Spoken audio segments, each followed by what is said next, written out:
Dogstorm debuted on One Piece Treasure Cruise Global on the 6th of September 2017. This minor error in One Piece Treasure Cruise introduced characters in the Zou arc to coincide with the anime release. The two Zou arc related batches focused on differing strategies. Part 1 brought some new cerebral characters to the game, which was a long time coming. The characters that were included in this batch included the Wano Country Child Momonosuke, the Wano Country Samurai Foxfire Kinemon, Full Power Sicilian, as well as Kingsbird Wanda. And the Sugo-Fest exclusive character of the batch was the first cerebral legend to release since Corazon almost a year prior. This character's captain effect provided a powerful attack multiplier and a chain multiplier boost simultaneously if your crew's HP was below a certain threshold, which was something relatively unique to the game. His special ability allowed the crew's health to be reduced to accommodate for his captain ability requirements, but also provide the largest tap timing bonus damage the game had seen thus far. Introducing King of the Day, Dogstorm.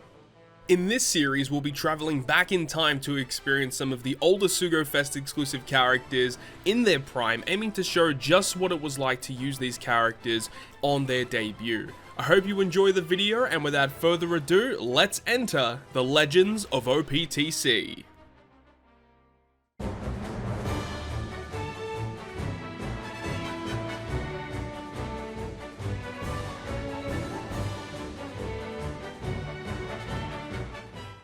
And thank you very much for checking out another episode of the Legends of OPTC, and today we're going to be covering a brand new introductory unit to the Cerebral class. Now, up until this point, Cerebral was kind of not bad, not the best, but was still doing okay. Legend Crocodile was still an exceptionally powerful captain, but now we got access to a brand new Cerebral captain that was also an extremely powerful unit that definitely centered around being at low HP once again, and we saw that the Cerebral class was definitely leaning very heavily into this kind of strategy. But there were other rare recruits in this batch that we need to talk about as well. Very interesting additions to the game. Let's start things off with Momonosuke, who is a Psi Striker Free Spirit. Obviously not a Cerebral unit, so yeah, a little bit strange that the batch had a Cerebral legend, and it definitely tried to be a Cerebral batch, but then they introduced some non-Cerebral units to just help out the other types of classes in the game. So with Momonosuke, he had a pretty terrible captain effect in really low stat boost, but he did protect you from defeat as long as you're above 50% HP, so you could use him as like a zombie style captain, which was definitely what he was used for. And then his special ability would allow you to change some slots and give you a chain boost. It was a very mediocre special, didn't really see that much play at all. A very unfortunately bad rare recruit character, but at the same time, I mean, the artwork's kind of nice, so we take that. The next character in this batch is Kinemon. This character didn't see that much play on his debut, but once Wano slots get introduced into the game, this character definitely was a lot more viable. So Dex / a free spirit, captain ability was basically a weaker version of Log Luffy, providing a bit of health recovery and then a 3.5 attack boost to all characters after good, great, and perfect. So not the best captain out there, because, you know, Log Luffy is still a thing, but not the best. Then we've got his special ability, 13 turn cooldown. It would naturally max at doing 60 times his attack, typeless damage to all enemies, and then changing all slots on all characters into whatever slot that Kinemon had, which is where I was saying that, you know, you could have a Wano slot on Kinemon, you launch the special, and then your entire team gets Wano slots. Pretty interesting, but again, as I said, wasn't really used that much on debut, because there weren't too many crewmate effects that would treat a lot of slots as beneficial to your team, and once that became definitely more prevalent, this special ability saw a little bit more play, but still a rare recruit character that didn't see that much play, even in today's day and age, not the best rare recruit. Now we get into the Cerebral part of the batch. Here we have Full Power Sicilian, who is an int slasher Cerebral character with a captain ability of a 2.5 attack to int and a 1.25 health to int. Not the best, but then you've got the special ability naturally maxing at 14, delays all enemies for 1 turn. It dealt 25 times his attack to int damage to all enemies, and then changed all type slots on Cerebral characters into matching slots. Now it seems a little bit strange, however once we get to the next rare recruit, you can understand why this character is built in this way, because naturally looking at it, it doesn't seem that enticing, it doesn't seem that good, but when you partner it up with the other rare recruit of this batch being Wanda, it works very well. So Wanda herself, quick slasher cerebral once again, and then the captain ability being a 2.5 times attack boost to cerebral, so it's actually kind of nice. You got a little bit more of an accessible captain. Then you've got a 16 turn cooldown, which is pretty high, but it randomized all slots, including block slots, into either strength, dex, quick, int, or psi slots. So obviously you partner this with Sicilian, and you use this special first to just get a full board of type slots. Sicilian can change those into matching for you, which is great. And then this also would boost the attack of cerebral characters by 1.75 times for 1 turn. So honestly, a pretty good rare recruit. It's just the fact that you really had to partner this with something else, because this would always get you just a randomization of slots. So you really had to find some way to get some matching slots in order to make full use of this. So in a lot of cases, wherever you're using Wanda, you're typically going to be using Sicilian as well.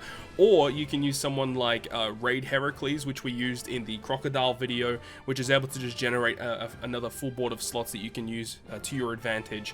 But overall, a pretty interesting rare recruit, that's for sure. And of course, this all will accumulate into the Sugo-Fest exclusive character of the batch, which is going to be Dogstorm. So Dogstorm himself is a strength slasher cerebral. You've got the captain ability that would boost the attack of cerebral characters by 2.75, and then also give a chain multiplier boost of 1.5 times if your health is below 30% at the start of the turn.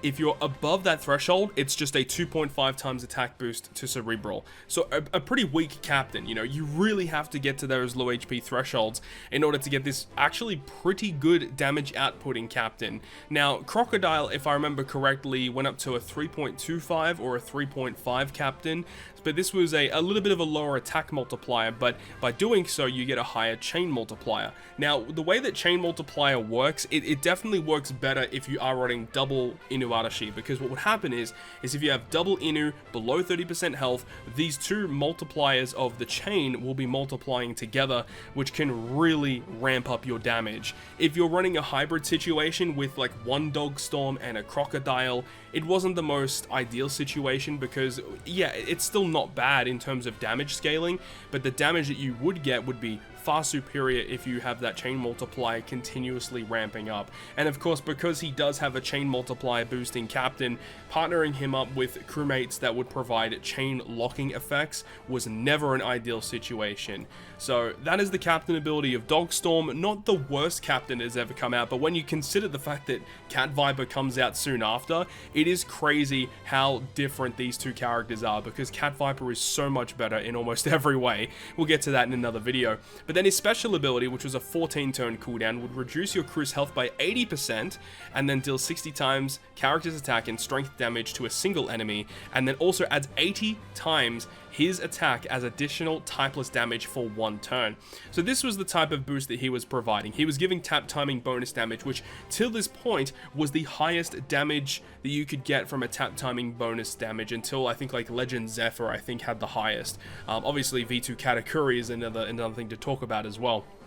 But I love the fact that he does reduce your crew's health, because that was one of the problems with Crocodile, is that you had to rely on other crewmates to reduce your crew's HP. But luckily, this guy already does it for himself as a captain, so you can use his special whenever you need it. You can get to that below 30% threshold, which means that you get the buffed captain ability with the chain multiplier as well as the attack multiplier, and then you can partner up with your other characters or boosters, attack boosters, whatever you need. And it actually turned out to be a pretty okay unit. But of course, with all of the amazing characters that start releasing in the next couple of months after Dogstorm just gets outshadowed just because of the power creep that happens with Cat Viper and V2 Lucci, the Boa Sisters, etc. But overall, a pretty fun legend, and I'm really excited to jump into the video today to cover this character. So in terms of what content we're going to be playing today, I really wasn't too sure what kind of content I wanted to play, so I just basically cherry-picked 2 random raid bosses, and hopefully we can get the job done. I kind of want to land on General Frankie, because I think that's going to be the more difficult of these 2 bosses, though you can't sleep on Akainu. Sometimes if you get it wrong, you can really screw yourself up in that fight. But let's go ahead and spin the wheel a couple times and see what kind of content we're going to be playing today with Legend Dogstorm. Really excited to get into this video today, and it's Akainu. Yep, it's going to be Clash Akainu. Okay, interesting. That was so close. But yes, let's go ahead and launch up the game and take on Clash Akainu, which we haven't done so yet in the Legends of OPTC series. So now we got the last 2 rare recruit pools, the ultimate. So from here, I have 10 out of the 13 I actually don't have. So really high chance to get something new. I'd be pretty upset if I get a dupe from these. Let's pick up these 3 Almighty Manuals. So these are 3 guaranteed skill ups. Awesome that we finally got them. So let's go ahead and get straight into it. So from this, the number 1 legend I would like to get would be V2 Boa. Unfortunately, she is really low rate. So chances to get her not the best. There are a bunch of other good characters here. Toadskii Zoro, 6-star plus is really nice. You know, there's Blackbeard, Kizaru. Just hopefully it's not a dupe. Please not a dupe. Please. Please not a dupe. Yes, okay, Inu, nice, I'll take it, that's a new character. Not number 1, like, you know, I wanted, but I will still take it, definitely new character. And here we are in game now with my man Dogstorm, the king of the day in the Mokomo Dukedom. He once served alongside Cat Viper, the king of the night. The two are now on poor terms, almost coming to blows at every meeting. The earnest of their former lord's son inspired them to declare a temporary truce. So here we go with Dogstorm. So here he is in game with maxed out sockets. He does have plus 100 attack and plus 100 HP cotton candy and max special ability. Now as for the team that we're using today to take on Clash Akainu, this is the team that we're taking here. Now this team is pretty odd because you see that there's Mihawk, but of course if you guys understand how Clash Akainu works, having Mihawk on the team just makes it significantly easier. It is unfortunate that this Mihawk is only considered a slasher character. I feel like if this character came out when Dogstorm came out, he definitely would have been a cerebral unit, or at least a free spirit. He probably would have had an additional class, but it is annoying that it is mono slasher. Anyways, we do have Doflamingo here as well. Remember, we're using a cerebral team, and Doflamingo is driven and cerebral, so he actually works out perfectly. And we've got some other really good quick cerebral units that can help us out here, namely Wanda, who is going to be our attack booster for our team, and then we have Tashigi, which has actually come out, you know, a little bit ago. And she's like one of the first units that brought the color affinity effect into the game, so she can give our quick cerebral slasher units the color affinity, which is perfect. So we're going to get additional damage from that. We'll have an orb boost, we'll have an attack boost. I don't see this being an issue. As long as we can get to the final boss fight, we should be good. So without further ado, guys, let's go ahead and jump into the video. Shout out to my man TheLordShiro for providing us with the Dogstorm friend captain. Appreciate that a lot. So here we go, Clash Akainu. It's time to get the job done. Let's get it. Let's do it. So here we are in game with our boy Dogstorm as the captain. Now one thing I forgot to mention is our ship. It's not really anything too crazy. Cerebral didn't get a good ship for a long while until the Zunisha ship came out. Oh boy, that was a big release because it made every cerebral team so much better. But we're just using the regular coated Sunny here. Now, of course, the big thing here is we need to store for some specials, so we are definitely doing that. The Seahorse needs to leave, so we're just going to get rid of him really quickly. And we can tank quite a few hits, I believe, from these turtles. Yeah, I mean, they're doing a decent amount of damage, and I think it actually might be stage 2 on this on this quest, where our HP is going to be recovery binded, and we can't get it back. So that's obviously a little bit of a downside. But we do have a recovery slot here, which we will consume here. And then we'll kill off this guy. I don't want to do too much damage because I don't want to actually damage the turtle. At least not yet, that is. We'll kill the guy in the back. Now remember, the strength cannoneer guy, if you ever get them below 50%, they typically will apply the blindness debuff, or the remove SFX as it's dubbed in the game. That's awful. We do not want to deal with that at all. So we're just going to get rid of him. And we definitely want to get rid of the lobster because the lobsters will typically do more damage. We've got another recovery slot there, which is pretty lucky. So we'll take that. And then we'll kill off this lobster before it attacks us. And now we've got a bunch of turtles to stall on, which is absolutely awesome. And you know, we do definitely want to get the special ability of all of our characters ready to go. Namely Mihawk, he does have the highest cooldown of anyone on the crew, so we need to ensure that he is ready for when we need it. So that's going to be very, very important. Now, another thing that's kind of annoying about the Akainu fight in general is on stage 3. So on that stage, your captain is going to be switched out with one of the characters in your crew. I don't remember which one it is. It might be characters just from the middle row. I'm pretty sure it might be only the characters in the middle row. Let's see here. Let's attack with Dofi. Luckily didn't get the kill. We can actually consume one of these recovery slots here, which will give us a little bit of recovery back. And I believe it was stage 2 here. This guy's going to give us recovery bind. That was obviously very annoying. So that's not too bad though. But when we get our captain switched, depending on who gets switched as the captain, that could be very detrimental to our success in this fight. Because if Doflamingo gets switched, or if Mihawk gets switched, that's going to be a little bit of a problem. If any of the other characters get switched, I think we'll be fine. Like, Wanda is a 2.5 times attack boost to Cerebral, and Tashigi has the effect of... we didn't kill this guy, hopefully it doesn't do too much damage. Okay, that's not too bad. And Tashigi has a boost to Slashes and Cerebrals, so, like more than half of our crew are Slashes and Cerebrals, so they actually will get the full boost from Tashigi. It would be nice to get a couple more matching slots here. Just get rid of as many slots as we can. And now we get to move on to stage 3, which is the really scary stage. If we get through this stage, we're guaranteed the win. So who's going to be switched as the captain? It's going to be Doflamingo, of course, the character we didn't want to be switched into the captain spot. One thing to note, though, is that we could potentially use a Dogstorm special here, and that will enable us to get the tap timing bonus damage, giving us a bit more success here. I think I am going to use the Dogstorm special. Let's use it on this guy here. So Dogstorm, remember, is going to cut our health by 80%. He does pretty good strength damage to an enemy, and does 80 times attack in tap timing damage for this one turn. Actually, a pretty cool special animation here, too, from the Dogstorm. Very, very cool. The damage wasn't the best there from the special activation, but we do get tap timing bonus damage, which is going to make it significantly easier to kill off these characters. Alright, let's see how we go. Let's get it.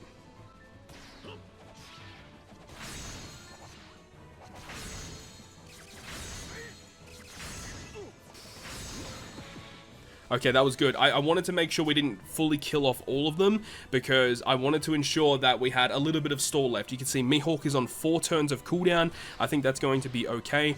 And because of the recovery bind as well, the fact that our HP is low and auto healing really doesn't matter, we're going to have the chain multiplier boost for the rest of the quest, which is really good. At this point here, we can move on. No problems at all. And I think at this point, we've got it in the bag. We just need to get it done. So this stage as well, we can just completely go through it. Mihawk is on a 2-turn cooldown, which is completely okay. I don't think we're going to kill this in 1 turn here. Very close, but it's okay. But now we get to the big boy himself. Here we get to Akainu, dude. Let's go. Alright, so this is going very, very smoothly. Yeah, we've got this in the bag. So boss stage Akainu. I remember when this first came out, this was a very tricky boss fight, because if you didn't have a very powerful, quick related unit, it's going to be very, very tricky for you to get the job done here. So at this point here, we're going to go ahead and use the special ability of... let's use Wanda first. Now, Wanda's going to change all of our slots, including block, into type slots, which is fine. But we're going to use Doflamingo next, because he'll guarantee us some slots here. Wow, that was very, very lucky. The fact that Doflamingo actually got a slot guaranteed from the Wanda special. That is insanely lucky. I'm going to use the Doflamingo special now, which is going to give us adjacent slots matching and a 2x orb boost to all of our characters there. And now we can go ahead and use the Tashigi special, which actually gives us a 1.5 times color affinity boost to Slasher and Cerebral characters. And then we can use the Dogstorm special, which will give us the tap timing bonus damage. Now, obviously the big gimmick with Akainu, for those who don't know, is that whoever is the character that does the final tap against Akainu to kill him is going to be blown away when he revives. So typically, you would want to attack with your captains first, so you don't get your captains blown away, because that is obviously going to be a bit of a problem.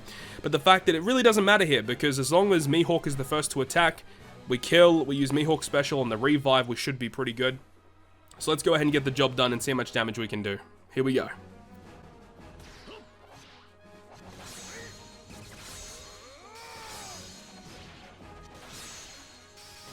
Nice, didn't even get a chance to attack with Doflamingo at all. 5.7 million damage. So here's Akainu, who's going to revive, and he'll blow away the Wanda character with his special ability. Boom. Get a bit of a health cut there, but luckily it is only a health cut on the revive. If that was actual flat damage, we would have died for sure. And now we can just go ahead and just kill him. So we could use the ship special as well. Doesn't really matter. I mean, if that was for a second there, I didn't remember it was the coded Sunny, but if it was the regular Sunny, we'd get a bit of damage off. But here we go. Mihawk, 5.7 million damage done in the previous turn. So this is going to do over, what, 2.5, 3 million damage or something, just about? Yeah, 2.8. Yeah, beautiful. Look at that. There we go. So Mihawk helping us out significantly there. Even if we didn't have Mihawk, we could have just run like another unit that could just guarantee. So we could even just use like Legend Crocodile, for example. That could also be a potential option too. But anyways, very comfortable playthrough against the Clash Akainu with Dogstorm. Really fun to get to use a character like this again. With all that being said, that is going to conclude yet another One Piece Treasure Cruise video in terms of the Legends of OPTC. I have the timeline here right now. The next character to release is indeed Nekomamushi, otherwise known as Cat Viper. That's going to be next week's episode. Very much looking forward to that one. That is a big time character. And honestly, on release with all of the characters that were out, once you had all the pieces together, was probably the best legend in the game. So really excited to jump into that next week. Hopefully you guys have enjoyed this video, and if you guys did enjoy it, make sure you go ahead and leave a like. And if you want to stay up to date with all the content that I post, including more One Piece Treasure Cruise content, make sure to hit the subscribe button down below. But on that, guys, I'll see you guys within the next video.